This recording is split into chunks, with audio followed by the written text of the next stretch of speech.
In this lesson, we're going to have a look at the two main types of graphics used in computers, vectors and bitmaps. We're also going to see how the differences between these two formats is going to affect our decisions as Flash designers. I have here two images. One is a vector and the other one is a bitmap. No prizes for guessing which one is which. Depending on your computer screen, they may look exactly the same. But if I zoom in, we start to see some very big differences. The vector image on the left stays sharp and clear no matter how far I zoom in. The bitmap on the right, however, starts to look jagged, like it's made out of blocks. This is because it is. These blocks are called pixels. And in a bitmap, all of the pixels are arranged into a grid of rows and columns. So how does this affect us as Flash designers? Well, each one of these formats comes with its own set of pros and cons. Most of these pros and cons deal with one of two things: file size and appearance. Because Flash movies are usually delivered over the internet, we need to keep file size down as much as we can for speedy delivery. In this department, the vector format wins hands down, and I'll show you why now. To recreate this image on your computer screen, the file for this image has to contain a location and color for every one of these pixels. This small area here alone is 7 by 7, which makes 49 pixels, and already that starts adding up to a lot of information.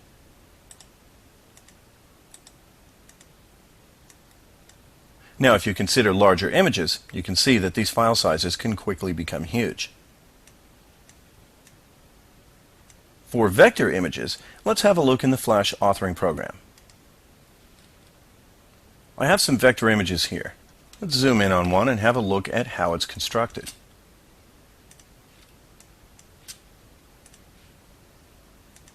Flex and a web of lines and fills. And all it takes to describe a line, in this case the outline of this letter R, is a collection of anchor points. On the corners, the anchor point is very simple. It's just a single point. But if there's a curve involved, you'll see a tangent handle. And that determines the shape of the curve.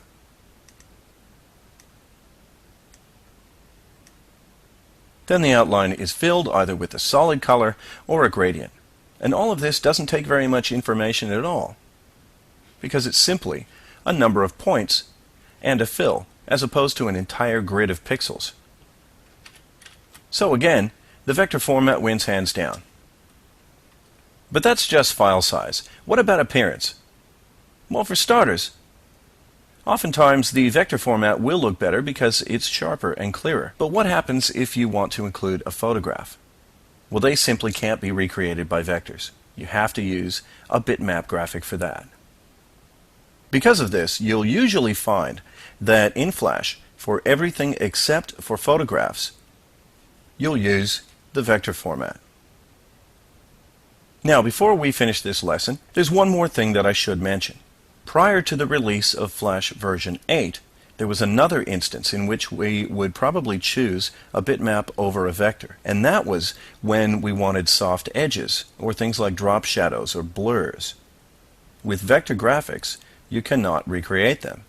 However, Flash Professional 8, not Basic, only Professional, gives you the option to apply filters. These include things like blur and drop shadow. So we don't automatically have to choose bitmaps for this anymore.